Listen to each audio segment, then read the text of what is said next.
पंजाब के जंगलों में एक टूनी चिड़िया अपने पति और तीनों बच्चों के साथ रहती थी। उसके पति सब्जी बेचने का काम किया करते थे। एक दिन सड़क दुर्घटना में टूनी के पति की मृत्यु हो जाती है। उसके बाद घर के सारे खर्च और बच्चों की जिम्मेदारी टूनी पर ही आ जाती है। बच्चों, तुम्हारे पापा के गुजर जाने के बाद घर के खर्चे की सारी जिम्मेदारी मुझ पर ही आ गई है, इसलिए मुझे अब कुछ काम ढूंढना पड़ेगा। बच्चों, तुम तीनों घर पे ही रहना और शरारत मत करना। मैं काम ढूंढने जा रही हूँ। इतना बोलकर वह काम ढूंढने के लिए चली जाती है। उड़ते उड़ते उसे एक घर दिखाई देता है।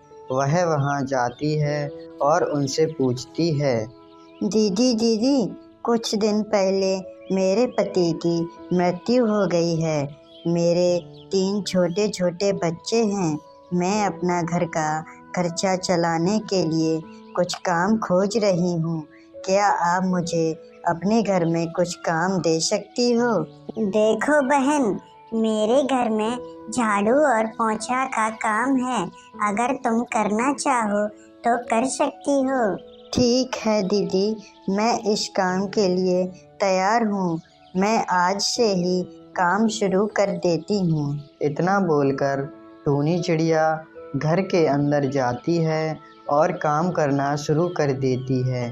टूनी चिड़िया थोड़ी सी देर में ही घर को चमका देती है। अरे वाह वाह बहन, तुमने तो मेरा घर चमका दिया।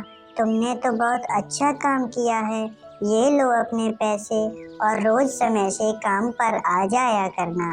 दीदी, आपका बहुत बहुत धन्यवाद। मैं रोज समय से काम पर आया करूँगी। इतना कहकर टूनी चिड़िया पैसे लेकर उड़ती हुई बाजार चली जाती है। सामान लेकर अपने घर आ जाती है। लो बच्चों, तुम्हारे लिए खाना लेकर आई हूँ। लो खा लो। मुझे एक दीदी के घर पे झाड़ू पोंछे का काम मिल गया है। अब हमको किसी बात की चिंता नहीं है। अब मैं तुम तीनों को पढ़ा भी सकती हूँ। कल से तुम तीनों स्कूल जाना।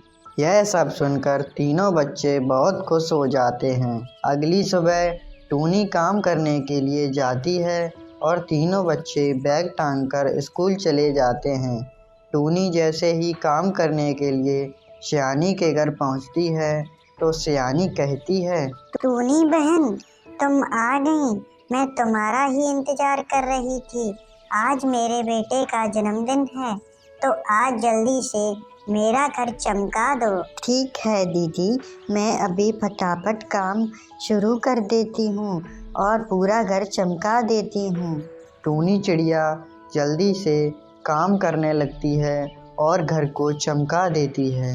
टूनी बहन, तुमने तो थोड़ी सी देर में ही घर चमका दिया। आज मेरे बेटे का जन्मदिन है। ये लो केक, ले जाओ। अपने बच्चों को जाकर खिला देना। ठीक है दीदी, धन्यवाद। इतना कहकर टूनी चिड़िया उड़ती हुई अपने घर पहुंच जाती है। लो बच्चों, ये केक खा लो। जहाँ मैं काम करती हूँ उन दीदी के बेटे का आज जन्मदिन है। उन्होंने मुझे ये केक दिया है तुम लोगों के लिए। तीनों बच्चे केक खा लेते हैं। केक खाने के बाद टूनी चिड़िया का बेटा टुनटुन बोलता है, माँ, मेरा जन्मदिन कब आता है और मेरा जन्मदिन कब मनेगा? क्या अमीर लोग ही अपना जन्मदिन मना सकते हैं? ऐसी बात नहीं है टुनटुन भैया, तुम अपने घर के हालात तो जानते ही हो। माँ झाड़ू पोंछे का काम करके घर का खर्चा चलाती हैं, तुम्हें ऐसे नहीं बोलना चाहिए। सॉरी दीदी, अब मैं ऐसे कभी नहीं बोलूँगा। अगली सुबह टूनी चिड़िया काम करके लौट रही होती है। तब वह एक सेब के पेड़ के नीचे आराम करने के लिए बैठ जाती है। तभी सेब का पेड़ टूनी चिड़िया से बोलता है, अरे टूनी बहन, तुम उदास कैसी बैठी हो? क्या कोई परेशानी है तुमको? भैया, मेरे पति की मृत्यु कुछ दिन पहले हो गई थी। मेरे 3 छोटे छोटे बच्चे हैं। मैं एक दीदी के यहाँ पे झाड़ू पोंछे का काम करती हूँ। कल मेरे बेटे ने मुझसे अपना बर्थडे मनाने के लिए बोला, पर मेरे पास इतने पैसे नहीं हैं कि मैं उसके लिए केक ले जा सकूं। टूनी बहन, इतनी सी बात है, तुम चिंता मत करो। मैं अपने सेब से एक अच्छा सा केक बनाकर तुमको दे देता हूँ। तुम उसे ले जाओ और अपने बेटे का जन्मदिन मना लो। इतना बोलकर वो एक केक बनाकर टूनी चिड़िया को दे देता है और वो पेड़ भैया का धन्यवाद करके केक लेकर अपने घर चली आती है। अरे बच्चों, देखो मैं तुम्हारे लिए केक लेकर आई हूँ। टुनटुन, अब तुम इससे अपना जन्मदिन मना सकते हो।